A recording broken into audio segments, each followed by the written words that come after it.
by Giancarlo Elia Valori *. How is North Korea's political system currently changing, pending the Great Transformation with the USA and South Korea, wanted and carefully directed by Kim Jong-un. In the future, the great leader wants to have a new ruling class suitable for the economic and strategic changes which will affect North Korea in the coming years. Far-reaching military and economic changes, with the support of Iran, the Russian Federation, China and other countries.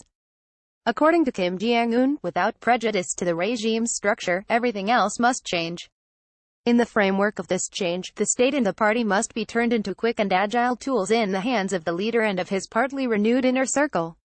Kim Jong-un's primary goal is to control the initial phase of North Korea's economic transformation, as well as to keep the grip on the armed forces and the party, and to finally create a new ruling class for managing denuclearization and the economic transformation.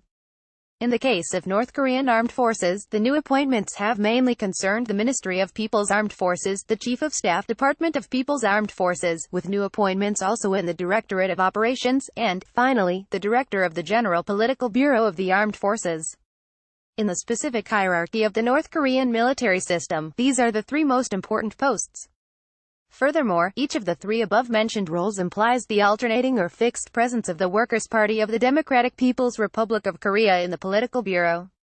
Therefore, the new appointments are No Kwang-chul, former First Vice Minister of the Ministry of People's Armed Forces, replacing Park Yong-sik, while Ri Yong-gil replaces his former boss, Ri Myong-soo.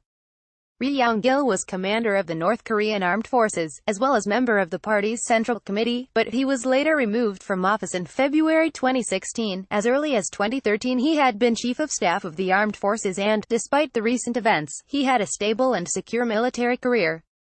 From 2014 to 2018 Ri Yong-gil was also head of the Pyongyang Committee of the Workers' Party. From 2012 to 2013 he accompanied Kim Jong-un on many visits to nuclear and bacteriological chemical sites. Considering the symbolic relevance of the North Korean power, he is probably one of the true leaders of the nuclear and bacteriological chemical program of the North Korean Armed Forces. Ri Yong-gil was at first party's official and later became officer of the North Korean Armed Forces, while always keeping political and party positions rather than technically military ones. Moreover, Kim Jong-un is still playing many of his cards on the Defense Ministry. It is a source of foreign currency and of excellent profit in relation to the friendly powers, as well as of social control and of real and effective foreign policy. Under the current leader, Kim Jong-un, 6 new defense ministers have been appointed. Park Yong-sik is one of the ministers removed from office. Probably he had some business roles, but we cannot rule out that, in the future he can start again his career, interrupted on the basis of unpleasant news about his role as businessman in the phase of the Sunshine Policy with South Korea. He had been member of the Council of State, of the Central Committee and of the Political Bureau of the Workers' Party of Korea, as well as of the Central Military Commission and finally of the Political Committee of the Pyongyang Defense Command.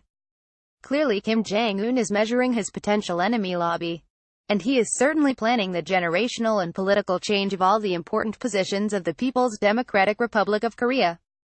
As we will see later on, the new minister No Kwang-chul was head of the Second Economic Committee, which is in charge of the defense industry and hence connected with North Korea's supervision and construction of conventional and nuclear weapons. He is an excellent manager loyal to Kim Jong-un. He held various posts in the North Korean political system. These newly appointed people have certainly been selected due to their absolute loyalty to Kim Jong-un and the party, but we must better analyze the decision-making process of the North Korean armed forces, as well as their specific role. The naive analysts who think that Kim Jong-un is prisoner of his ruling class have understood nothing of North Korea's political and economic mechanism. For the leader, both loyalty and professional skills are needed. He is willing to get over some affectation or groveling too much, but Kim Jong-un wants the best of his technocracy, subject to loyalty to the party and to himself. And, above all, subject to the absolute non-involvement in any financial and commercial activity having even the slightest hint of irregularity. Corrupt people are always at the mercy of the enemy's blackmail. The Ministry of People's Armed Forces, however, is currently placed under the dual and symmetrical control of the State Affairs Commission of the People's Democratic Republic of Korea and of the Central Military Commission of the Workers' Party of Korea. Nevertheless, the ministry deals mainly with the logistics and training of the special forces and operates with approximately 36 external organizations. The ministry acquires the orders, requests and notes from the basic military units and later organizes and distributes them between the Central Military Commission, the General Staff and the party's ammunition department. The ministry also deals with military finance and operates with commercial companies and production units which can export goods and hence supply the country with hard currency. In fact, as already noted, at least 36 commercial companies operate in the field of export and internal distribution. But someone talks about 50 of these companies. The naive Western analysts were wrong in believing that the People's Armed Forces were a terrible cost for the people and a huge obstacle to economic development. The opposite was, and is, true. Therefore the military system operates, above all, with the 44th Bureau of the People's Armed Forces, in controlling most of North Korea's hard currency flows. The Technology Transfer Department has also relations with both the companies owned by the party and by the ministry's ammunition department. In particular, it deals with the acquisition of information technology and advanced weapon systems. The General Department of Logistics deals above all with a network of factories and farms supplying food and clothing to the People's Armed Forces. Sometimes they operate for the civilian and foreign market of food and clothing. The ministry, however, is subject to the control of the State Affairs Commission, which originates both from the government and the party, as well as from the Central Military Commission, which anyway results from the party-government link only. It is worth recalling that as early as 2000, the Ministry of People's Armed Forces directly controlled the Political Department, the General Staff, the Military Security Command, the Reconnaissance Bureau and the Coast Guard Command. Later, around 2007, all these structures became an integral part of the ministry itself, which was placed under the control of the National Defense Commission. In 2016, the latter saw its powers restricted and was placed under the State Affairs Commission's control. It should also be noted that, unlike Kim Jong-il, Kim Jong-un has revolutionized the People's Armed Forces more than any other predecessor. For example, there was the handover in February 2009 just before Kim Jong-un's role as heir to Kim Jong-il was officially declared. As you may recall, this happened in September 2010. At that stage, only 7 of the most important positions in the North Korean military system were changed. It was the beginning of Kim Jong-un's grip on power. The North Korean leader had carefully analyzed all the military and economic positions well before his full rise to power. From July to November of that year, the Political Committee (PC) of People's Armed Forces was combed through by the North Korean leadership. It was, in fact, the first scrutiny carried out by the Organization and Guidance Department after 1996. There were some surprises, for example, the PC ships that secretly fished in Japanese waters, some military promotions in exchange for bribes, some accounting problems and some suspicions of corruption. As is typical of his political role, Kim Jong-un has been very harsh in putting an end to these situations and punishing these behaviors. In fact, in 2017 many executives of the Political Bureau of People's Armed Forces were removed, with repercussions on the military forces that, as can be easily imagined, affected also the Ministry for Foreign Affairs. Only after this long purge did Kim Jong-un focus on negotiations with South Korea and the USA. In November 2017, Sun Chul-ju, one of the officers promoted with the position of colonel entrusted with upper management and tasks, was appointed as head of the Organizational Affairs Department of People's Armed Forces, but his appointment was made public only in May 2018. As already noted, Sun Chul-ju has replaced John Nam-jin and, most likely, also Kim Wong-hong.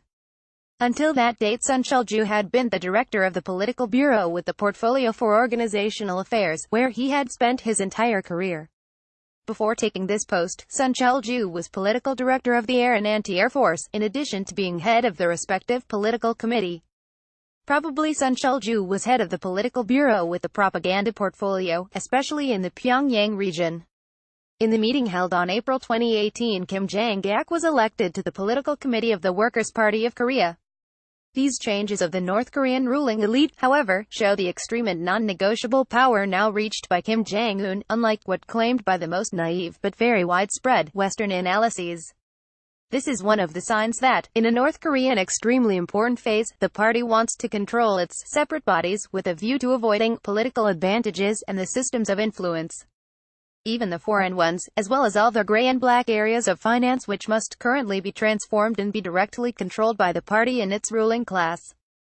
In this phase we need to study the careers of important personalities such as Jo Kyung-chul, the director of the Military Security Command since 2009, as well as full member of the Central Committee of the Workers' Party of Korea and member of Kim Jong-il's Funeral Committee.